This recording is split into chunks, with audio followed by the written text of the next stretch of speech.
E essa temporada agora, hein? Essa temporada agora tá tão divertida quanto a do ano passado? O que vocês estão achando? Você começa. A minha opinião voltou a ser mais divertida, né? Porque não é mais aquela história de... Porque não era a Red Bull, era um cara, né? Só. Verdade. Ganhando quase todas. Hoje você tem uma McLaren dominante ainda, mas uma disputa interna muito bacana, que está lembrando até a disputa interna da McLaren de Senna e Prost. Sério? Tá pau a pau, assim. E um Verstappen, que era assim, vamos dizer, carta descartada, de repente o cara tá aí, chegando cada vez mais, botando os moleques da McLaren para tremer. O que torna as coisas muito mais interessantes Muito mesmo. mais. A partir do momento que tu tem um cara despontadão, que tá todo mundo vendo que ele vai ganhar por conta das circunstâncias e tal, as coisas ficam menos divertidas de fato, né? E um campeonato que tem uma disputa bem mais próxima ali, torna as coisas mais legais. E o que tu tá achando, Rodrigão? Eu tô achando que nós estamos numa crescente e a gente tem conversado bastante, que é tudo que os dois da McLaren, que era a suposta dominante, né? Vinha até aqui, dando as cartas, já ganhou o campeonato de equipes, inclusive o campeonato de construtores. Não precisavam. Era o Verstappen, que é o cara atualmente melhor performando no grid inteiro, na confortável condição de franco atirador. Vem pra cima desses dois, que não ganharam campeonatos até hoje, ou seja, eles têm um obstáculo, uma virgindade por perder, vamos dizer assim, e ele já venceu 4. Né? Então assim, toda essa pressão ele já entende, já conhece, é familiar e gosta. Isso, né? e usa muito bem em seu favor. Né? Então, o campeonato tá numa crescente, eu diria. No começo do ano ele teve umas vitórias que a gente diria até tirou da cartola, e os caras da McLaren claramente tinham carro para estar na frente e estavam vencendo mais provas, mas da pausa, que a Fórmula 1 tem uma pausa ali em agosto, né? Da pausa de agosto para cá, muita coisa mudou na equipe dele, inclusive, né? Mudou o Pô fechou, mudou o técnico, né? O chefe da equipe saiu e veio outro cara com outra cabeça. Então acho Isso que esse tipo de mudança pode acontecer a qualquer momento ou só nessa pausa aí? Não, pode acontecer a qualquer momento. Inclusive foi uma coisa bem inesperada que acontecesse no meio do ano. Né? Pegou todos nós de calças curtas. E aí, de repente, esse cara que tem uma habilidade acima da média, veio pra cima e tá apavorando a molecada. E tem um detalhe. O cara anterior, embora ele tenha feito muito pela Red Bull, ficou 20 anos lá, imagina, ele fez a Red Bull ganhar 8 títulos de pilotos, inúmeros de construtores, o Rodrigo, cabeça mais jovem, deve saber o total. Esse cara, de um tempo para cá, os Verstappen, o Max e o pai, se tornaram inimigos deles. Então eles queriam o cara fora faz algum tempo. E tentavam, não conseguiam. E aí, na discussão sobre Verstappen fica ou sai, eles negociaram. Então o Verstappen negociou assim, eu fico 1 ano só se o cara sair. Botaram o cara para fora e o Verstappen fica 1 ano só, por quê? Porque com a Mercedes já está palavrado a partir de 2027. Que interessante. Mas esse é o... Pois é. Esse é o policialesco da Fórmula 1 ali. O que será que esses caras arrumaram para brigar nesse patamar, né, cara? Porque estamos falando de cachorros enormes. Existe um fato, mas o Rodrigo pode dizer, na minha opinião, vamos dizer, é um subterfúgio. Não é um pano de fundo. Eu acho que tudo vai recair, tem isso que a gente já pode falar, mas assim, vamos no fim, depois a gente volta para o começo, que acho que nós vamos sentar em volta da mesa para falar de dinheiro e poder. Influência dentro da equipe, etc. Acho que as coisas, todo mundo vai ficando grande demais, aquela história do cara que se sente maior que a banda. E aí chega num momento, há conversas de que o próprio, esse cara que saiu, Christian Horner, estava assumindo poder demais dentro da organização, teria tentado comprar a equipe com uma sócia da sua dona, sem avisar o outro lado.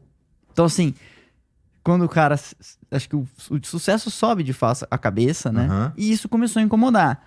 Teve aí o subterfúgio, o estupim de algo que seria um suposto escândalo sexual, que foi investigado pela própria equipe. Alguém comeu a mulher do outro, foi isso? Pior que acho que não foi nem isso. Foi por muito menos. Sabe? Alguém importunou uma mulher que a gente não sabe se é solteira ou se é casada.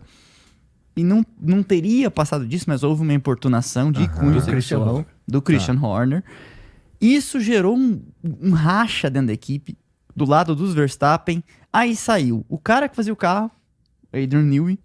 Saiu mais um, Rob Marshall, que foi para trabalhar na McLaren. Saiu mais um, que é o Dan Fellows, foi trabalhar na Aston Martin. Aí saiu, por fim agora, Jonathan Whitney, que tá na equipe do Bortoleto, que é um cara que coordena muito bem a garagem. Então assim, foi havendo um... Sabe quando racha o elenco no futebol, começa a sair cada um para um lado.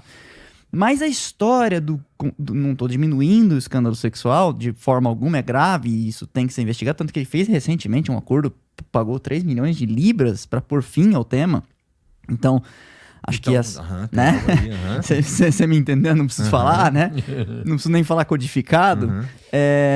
Começou a acontecer esse vendaval e acho que para não perder a última peça que era a mais importante, que era o Verstappen, os caras falaram, tá bom, a gente precisa da cabeça do Horner, tá aqui a cabeça do Horner numa bandeja. Entendi. Foi isso. E aí, as coisas se pacificaram desde então. Ele voltou a vencer. Assim, meio como num passe de mágica. O que eu digo que o estopim esse do assédio sexual não foi a causa exatamente porque nenhum dos Verstappen é assim um exemplo moral de ética, não tem isso, né? Aliás, na Fórmula 1 é muito raro ter isso. Eu acho até que tem de algumas pessoas, mas não foi isso que motivou a briga com o Horner, e sim essa descrição que o Rodrigo fez. Ele é um cara que crescia demais, querer mandar em tudo. Ele tem competência para isso, sem dúvida nenhuma, mas aí passar por cima de Verstappen dentro da Red Bull é difícil, né? Faz sentido, né, cara? Faz sentido. Mas não foi a Red Bull, eu posso estar enganado, mas eu vi recentemente uma notícia, e eu acho que foi a Red Bull que foi multada por mexer numa marquinha que a McLaren... Foi agora. Foi agora, né? Foi ontem. Ou seja, você está falando aí dos limites éticos e morais das pessoas na Fórmula 1, que é um ambiente que vencer é incrivelmente importante, inclusive por razões monetárias, né? Sim, também. E aí eu entendo que os limites éticos ficam um pouco mais elásticos nesse contexto, né? O termo é esse. Pois é, e é de fato um ambiente que tá todo mundo... Cara, aquilo ali é o super... A gente usa o termo, isso aqui é a Fórmula 1 de tal coisa. Né? Então, a Fórmula 1 da Fórmula 1... é um ambiente mais competitivo e possivelmente com as possibilidade de ser um ambiente até, sei lá, por falta de uma palavra melhor, tóxico, no sentido de a vida dos caras, ela do Verstappen, é direcionada a vencer a porra do campeonato mundial da Fórmula 1. Da Fórmula 1. Exatamente. Né? Então, eu suponho que seja esperado que nesse ambiente a gente vai ver uns caras que tem atitudes questionáveis, né? Claro que, de novo, sem diminuir a questão do assédio sexual do Horner lá com a moça,